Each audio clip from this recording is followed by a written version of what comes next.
Hoy vamos a continuar con la parte 2 del 21º domingo del Catecismo, la pregunta 56.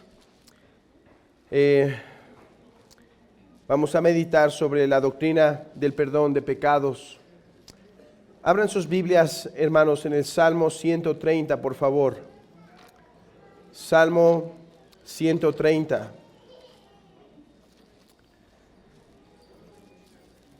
Y puestos en pie, acompáñenme en la lectura.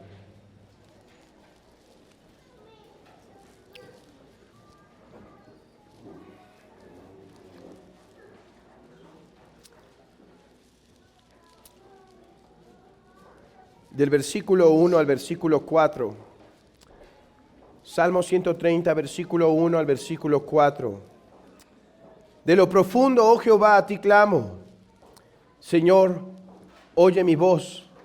Estén atentos tus oídos a la voz de mi súplica. Jehová, si mirares a los pecados, ¿quién, oh Señor, podrá mantenerse?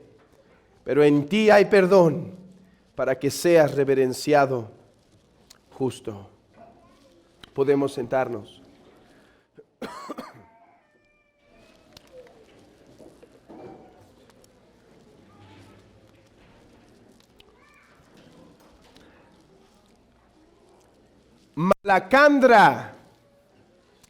Malacandra es un mundo en una de las historias de fantasía de C.S. Lewis, en donde el pecado no había llegado aún.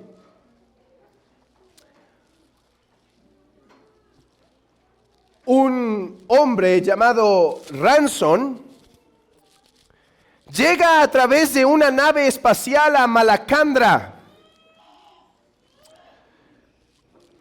y por algunas razones pierde a los otros tripulantes y se encuentra con los seres vivos y racionales de ese otro lugar.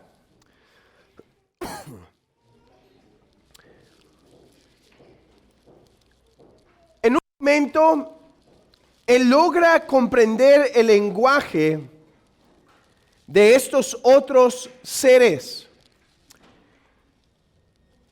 Él logra comprender su lenguaje y en Malacandra existía una religión porque había un Dios altísimo supremo sin partes y sin pasiones llamado Maleldil,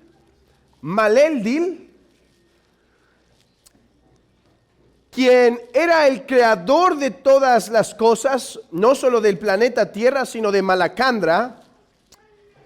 Y el pueblo ahí en Malacandra le rendía adoración, y su sueño era terminar su peregrinar en Malacandra para poder ir con Maleldil.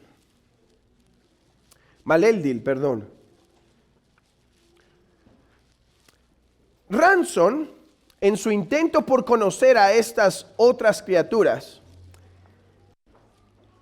les pregunta, ¿y tienen una palabra para guerra? ¿Guerra? ¿Qué es guerra? Sí, por ejemplo, cuando viene alguien y les quiere quitar la comida, ¿atacan? Dicen, no, si alguien viene y nos quiere quitar la comida, nosotros se la damos.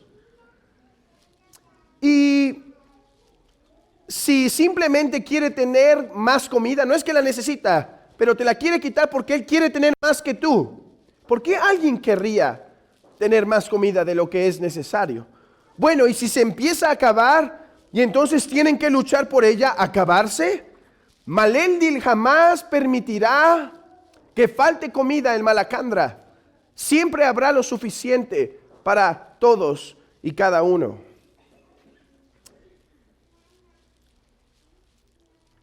Guerra era una palabra que no existía. El malacandra. Como tampoco maldad. O la palabra odio. Ni vicios. De hecho, Ransom comete un grave error y matan a uno de estos seres que había sido muy amable con él. Lo matan un tanto por su necedad, por su torpeza. Y él empieza a intentar buscar las palabras para transmitir cómo se sentía, como la palabra vergüenza, como la palabra dolor.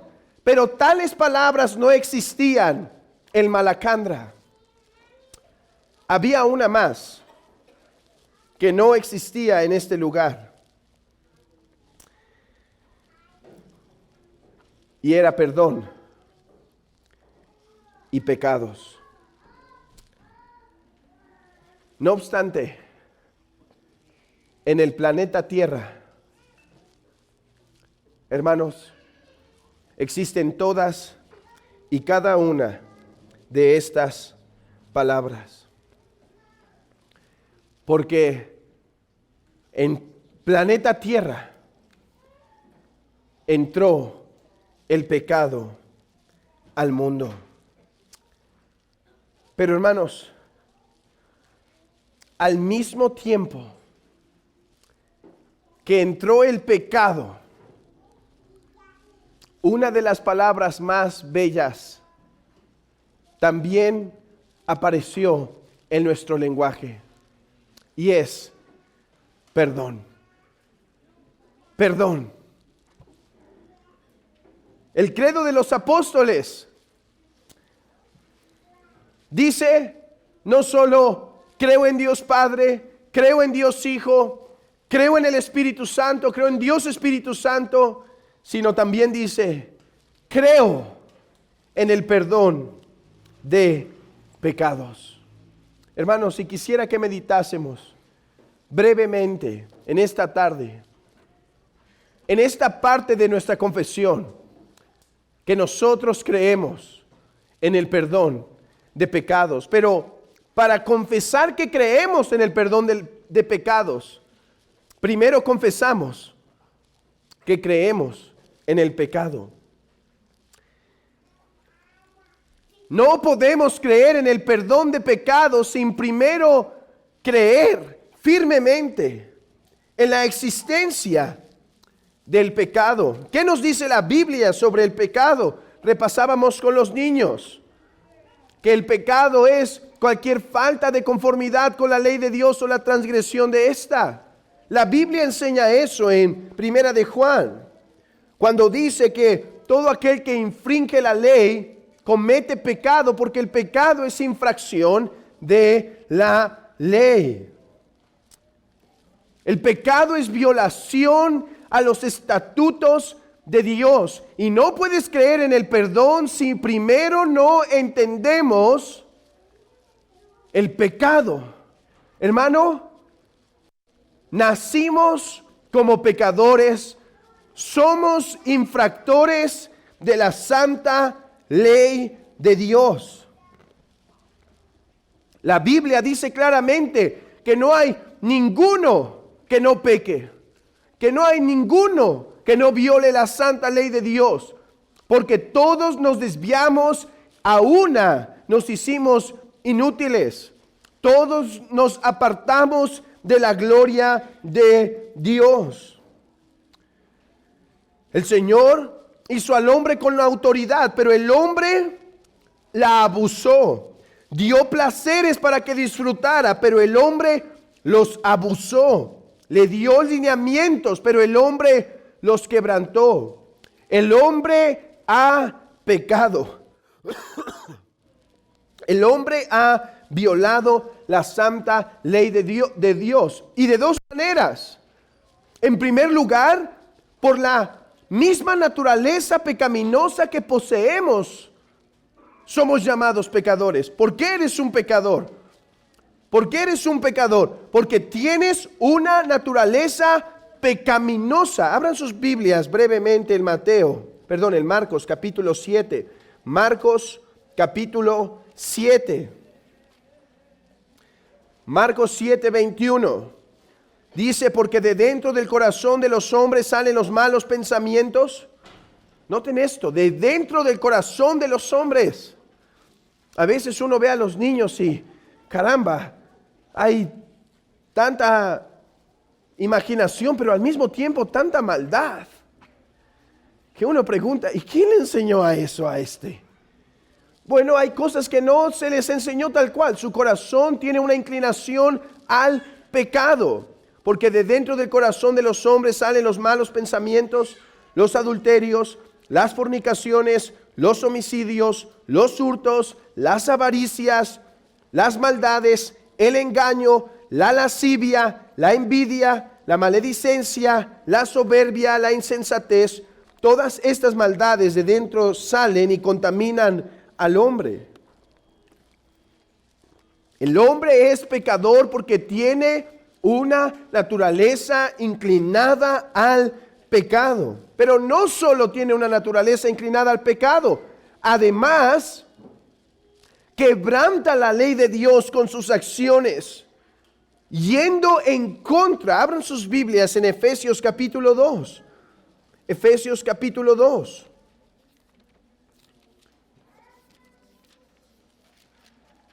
Versículo 1 al 4. Y Él os dio vida a vosotros cuando estabais muertos en vuestros delitos y pecados, en los cuales anduvisteis en otro tiempo, siguiendo la corriente de este mundo, conforme al príncipe de la potestad del aire, el espíritu que ahora opera en los hijos de desobediencia, entre los cuales también todos nosotros vivimos en otro tiempo, en los deseos de nuestra carne, haciendo la voluntad de la carne y de los pensamientos, y éramos por naturaleza hijos de ira, lo mismo que los demás. Andábamos en los pensamientos que eran contrario a la santa ley de Dios. Si creemos en el perdón de pecados, es en primer lugar, mis hermanos, porque creemos que somos viles pecadores. Porque creemos que no hay nada bueno en nuestro corazón malvado, y que aun lo bueno que podemos hacer siempre está contaminado de mal. Tenemos una naturaleza pecaminosa y hacemos el mal. Esta es nuestra condición. Hermanos, esta es nuestra condición natural. Si hoy en día tú puedes caminar en la voluntad de Dios en tus pasos, recuerda, hermano, que es solo por su gracia, porque eso no brotó naturalmente de ti. Tú y yo somos malos por naturaleza, hasta el tuétano, hasta la coronilla. Nuestra mente está infestada de mal, infestada de malos pensamientos. Y amigo, esta es tu realidad esta tarde si tú no has sido regenerado y no has nacido de nuevo. Si tú no has nacido de nuevo por el poder del Espíritu Santo, estás en una condición de una naturaleza pecaminosa, corrupta, cuyas acciones se manifiestan de continuo en tu vida. Y entonces nos preguntamos, en la boca de Job, ¿será el hombre más justo que Dios? ¿Será el varón más limpio que el que lo hizo? Respondemos, más bien como el salmista: oh Jehová, si mirares a los pecados, ¿quién, oh Señor, podrá mantenerse? Si tú mirares a los hombres, si tú los observaras, ¿quién podrá ser declarado justo? Esta tarde, ¿quién de nosotros podría ser declarado justo, bueno, santo, digno? Por más que te lavaras con lejía, por más que intentases cambiar tu piel, dice, ¿podrá el etíope hacerlo? ¿Podrá el animal cambiar las manchas de su piel? Es imposible. Es imposible que podamos transformarnos, que podamos santificarnos. Hermanos, me gusta lo que dice un autor. Este pastor escribe cartas a otro pastor. Y él le recuerda esto. La primera carta que le manda es esta. Le dice, recuerda que estás en una religión de pecadores. El cristianismo es la religión de pecadores. Leíamos en la mañana el gran ejército de David, ¿no es cierto? En 2 Samuel, capítulo 22, leíamos que yéndose luego David de allí, huyó a la cueva de Adulam, y cuando sus hermanos y toda la casa de su padre lo supieron, vinieron allí a él, y se juntaron con él todos los afligidos, y todo el que estaba endeudado, y todos los que se hallaban en amargura de espíritu, y fue hecho jefe de ellos. ¡Qué gran ejército, David! Hermanos, ¿cuál es la condición? ¿Cuál es la realidad del cristiano? Sino que somos pecadores. El cristianismo es una religión de pecadores. Y es muy importante que la iglesia no deje de predicar y pregonar la doctrina del pecado. Porque sigue escribiendo este autor llamado John Brown de Haddington. Él sigue diciéndole, somos una religión de pecadores. No dejes de predicar a los hombres que somos pecadores. ¿Por qué? Porque si vuelves tus sermones simplemente en consejos para la vida, si vuelves tus sermones simplemente en buenas instrucciones para la vida, le quitas el poder al cristianismo con ese mensaje. El cristianismo es ante todo, hermanos, una religión de perdón de pecados, pero para que haya perdón, los pecadores tienen que entender que son pecadores, porque Cristo no vino a salvar a justos, sino a pecadores. Porque Él vino a tener misericordia de aquel que se acercaba, que estando lejos del templo, lejos de la presencia del Señor, no podía ni alzar su rostro y simplemente clamaba diciendo, sé propicio a mí, pecador. Es cierto, la Biblia tiene instrucción para el día a día, tiene instrucción para los matrimonios, pero la Biblia es ante todo el mensaje de Dios a los hombres para decirles, son pecadores y yo otorgo perdón de pecados. Que Dios nos guarde, hermanos, de algún día enfatizar más las cuestiones prácticas de la vida a la importancia de pregonar la suficiencia de Cristo para los pecadores. Hermanos, ese es el trabajo de la iglesia. El trabajo de la iglesia no es salir a reformar la política de aquí afuera. El trabajo de la iglesia no es ir a hacer marchas en contra del aborto. No, el trabajo de la iglesia es anunciar a los hombres que son pecadores y que Cristo es Salvador de pecadores. Así que entendamos, somos pecadores. Somos pecadores, hermanos, y en nosotros no hay nada bueno. Nada bueno. Pero habiendo establecido eso, como dice el Salmo 130, Jehová, si mirares a los pecados, ¿quién podrá mantenerse? Así comienza el Salmo 130. Y después dice el texto, pero en ti hay perdón. Hermanos, el Malacandra no existe, ¿eh? Es una ficción de C.S. Lewis. No vayan a ir a buscar ese otro planeta que existe allá afuera. Estaba Marte y también Malacandra. No, es una ficción de este autor. El Malacandra no existían palabras feas como pecado, como vergüenza, como miseria, como vicios, como adulterios. No existían en su lenguaje. Pero hermanos,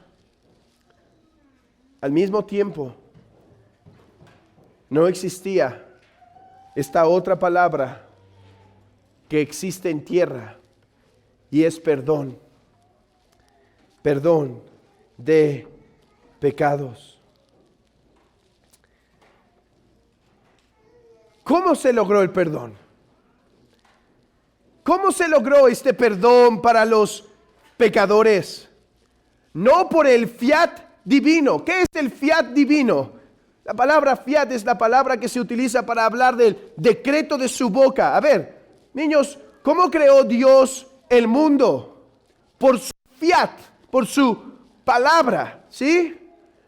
Fiat quiere decir esa palabra creativa de Dios. ¿Cómo creó Dios el mundo? Por su pura palabra. Él solo dijo, sea, ¿y qué fue? Existió todo, apareció. Miren cuán grande es el poder de Dios, niños. Solo lo dijo, sea. Inténtenlo en su casa, no ahorita, pero inténtenlo en su casa. Intenten decir, sea. Y a ver si aparece algo. Será imposible, nada. Yo sé que hay algunos cristianos allá afuera que hablan de decretar y atar y desatar. Déjenme contengo en mis descripciones aquí, pero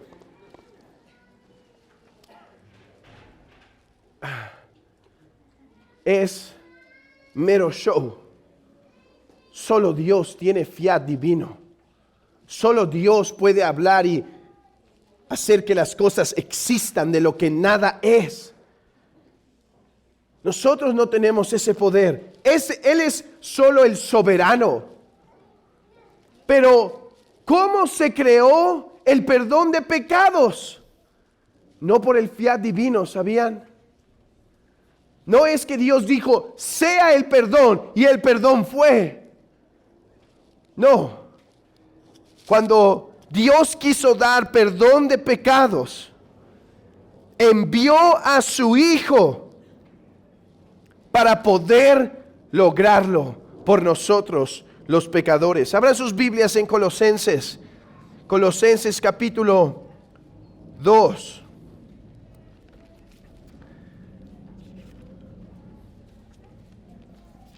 Colosenses capítulo 2.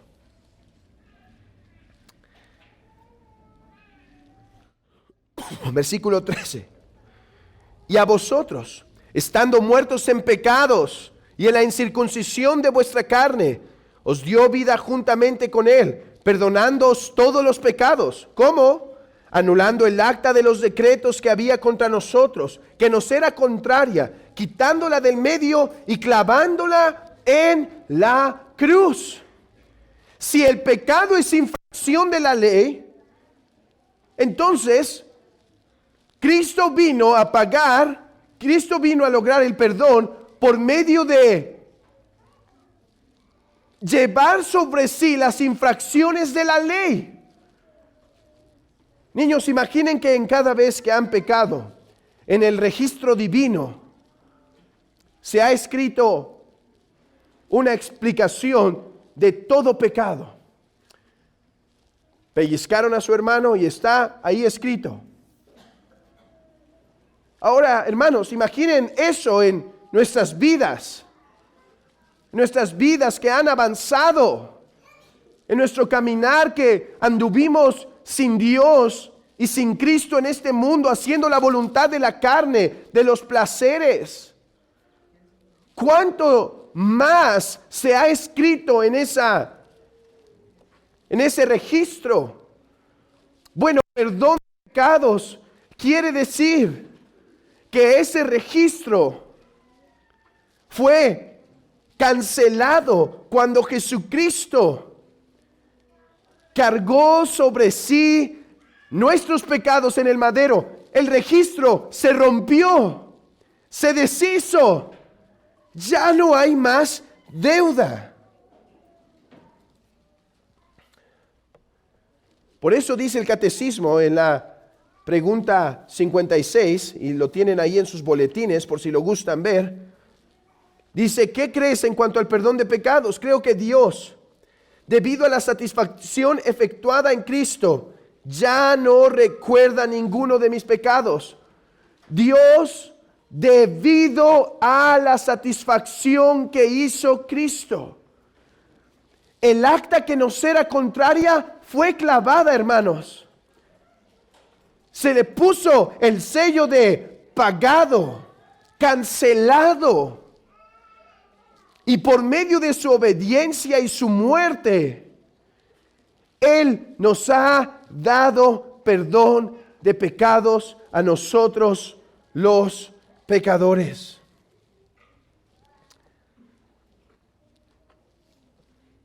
Por algo, esta frase de en el perdón de pecados viene en el lugar que viene en el credo de los apóstoles. El credo de los apóstoles primero dice, creo en Dios. Después dice, creo en Jesucristo, que fue concebido por obra y gracia del Espíritu Santo, nació de la Virgen María, fue crucificado, muerto y sepultado. Y después, creo en el perdón de pecados. No habría perdón de pecados si no hubiese habido derramamiento de sangre de parte de nuestro Señor. ¿Cómo se creó el perdón de pecados? Niños, no por fiat, por sangre. No por declaración o decreto, sino por acción, por crucifixión. Allí se consiguió el perdón de nuestros pecados. Pero a todo esto, ¿qué es perdón de pecados? Ya hemos visto qué es pecado. Cualquier falta de conformidad con la ley de Dios o la transgresión de esta. Ya hemos visto cómo se logró el perdón de pecados. Pero ahora, ¿qué es perdón? Hermanos, la Biblia usa varias ilustraciones, varias metáforas para intentar transmitirnos qué es el perdón de pecados. Y déjenme usar algunas de estas. Por ejemplo, en el Salmo 32 dice, bienaventurado aquel cuya transgresión ha sido perdonada. Bueno, no me estás diciendo nada, perdonada. Pero dice el salmista, y cubierto su pecado. Cubierto. O sea, se ha puesto algo encima que lo hace invisible. Se ha puesto una cobertura que no permite ver más las maldades. Bienaventurado el hombre a quien Jehová no culpa de iniquidad. Eso es perdón de pecados. Que Jehová no te dice una vez más, hermano, culpable. Perdón de pecados quiere decir que Dios te ve y te dice, perdonado, sin culpa. No tienes más culpa. Pero Señor, desde que tengo memoria he pecado y he cometido cuestiones atroces con mis manos y mi mente ha pecado de tantas formas.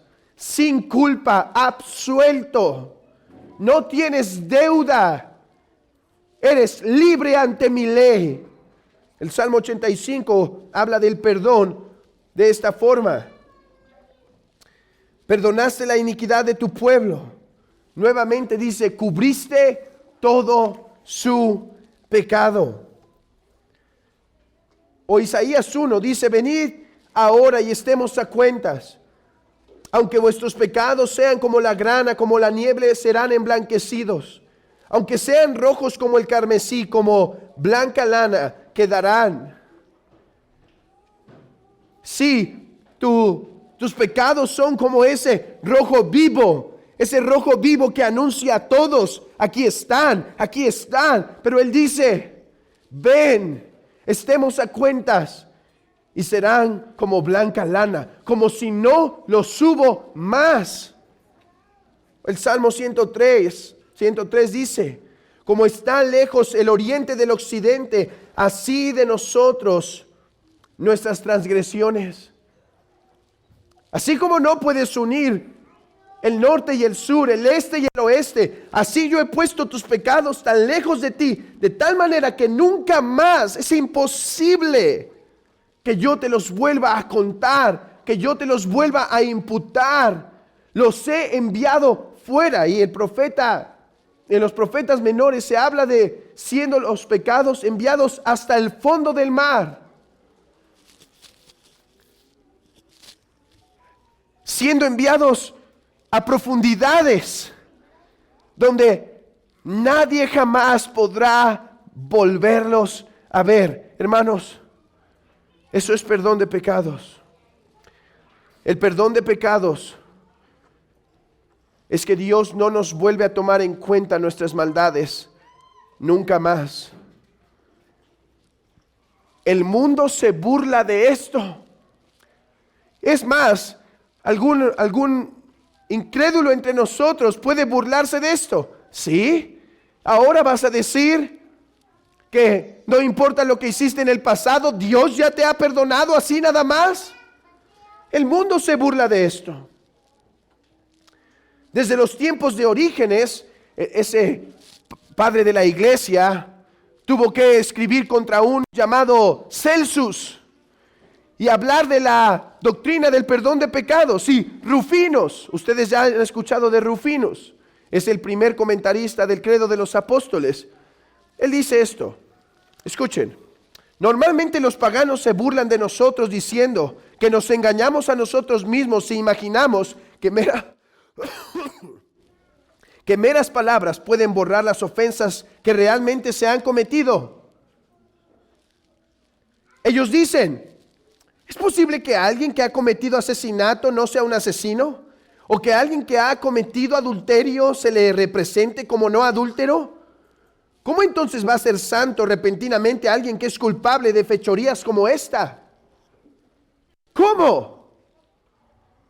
Por lo tanto se burlan y dicen: tu perdón de pecados es una ficción, es una fantasía.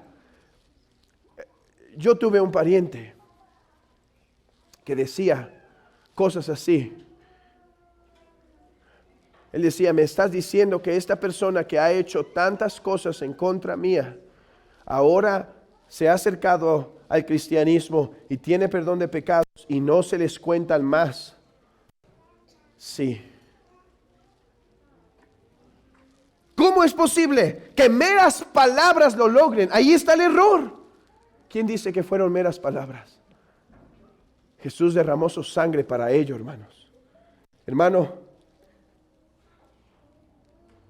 ¿qué fechorías, qué pecados, qué iniquidades has cometido en tu vida? Yo sé que muchas. Es más, has olvidado ya muchas de ellas. Pero hermano, Jesús pagó por ellas y Él no se acuerda más de tus pecados. ¿Sabe algo? Quiero ser claro en esto. No es que Dios ha olvidado, Dios no puede olvidar. Pero Él decide no tomártelas en cuenta nunca más. ¿Te acuerdas de ellos? ¿Te acuerdas de ellos?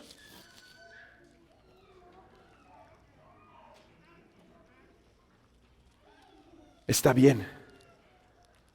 En el cielo tendrás una mejor memoria aún. Porque es importante que recuerdes de dónde fuimos rescatados, hermanos. De qué nos redimió el Señor. De qué cosas vergonzosas y perversas nos libró el Señor y nos ha perdonado. Hay un debate sobre esto y no entraré a él, pero quiero decir dónde estoy yo solamente. Un autor llamado Anthony Huekema, en su libro de Creados a la imagen de Dios, y de hecho está en español, él argumenta en su libro que en el cielo no nos acordaremos más de nuestros pecados. Pero hay otra tradición que cree que en el cielo nos acordaremos de nuestros pecados, y yo estoy de acuerdo con esta segunda. A ver, nos acordaremos de una forma que no pequemos. Nos acordaremos de una forma en que no nos acusen más estos pecados, pero nos acordaremos, hermanos, para no olvidar que somos perdonados por Cristo.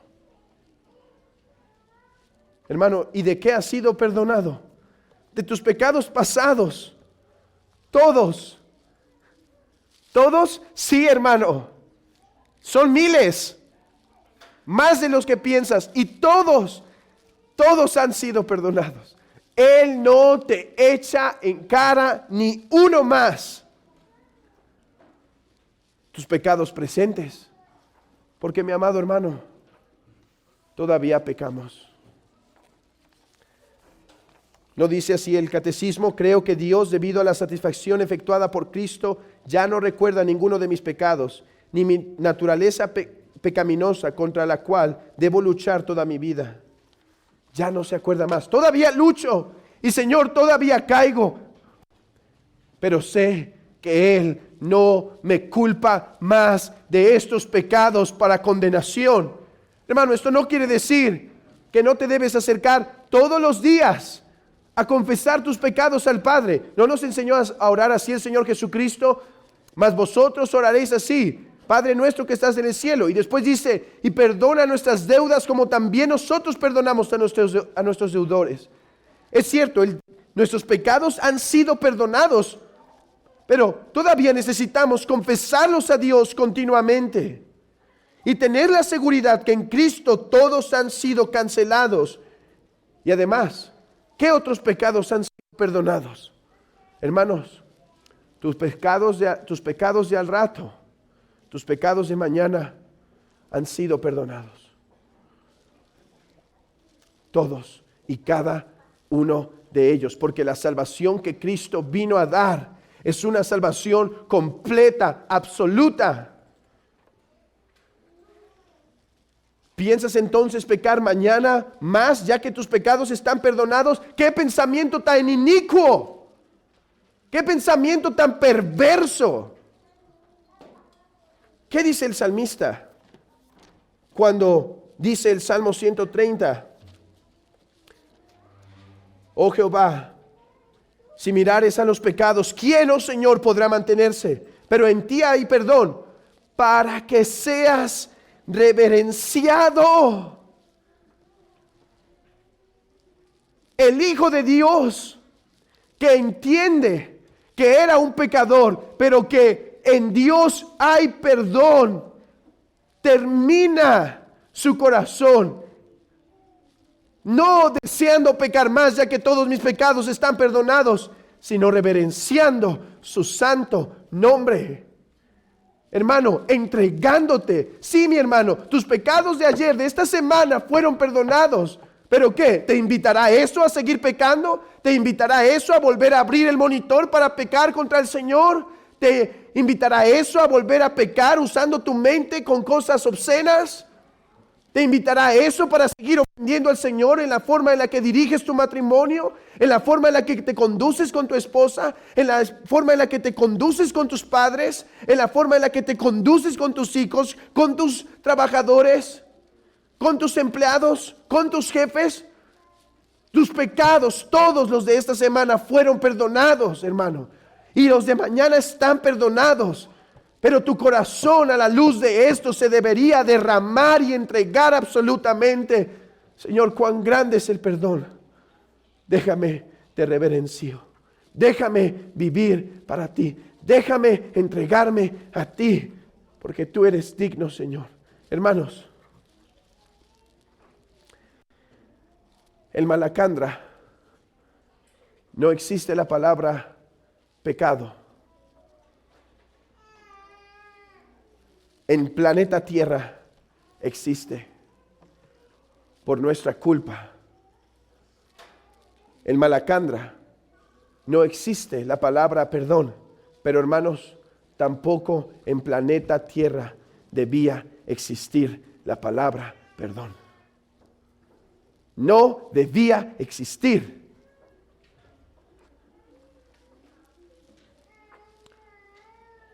La palabra pecado la metimos nosotros. La palabra perdón no, hermanos. Jehová nos la quiso dar. Jehová la quiso dar a su pueblo. Hermano, en Jehová hay perdón. Reverencíalo. Reverencíalo, hermano. Porque Él es digno de ser alabado. Amén.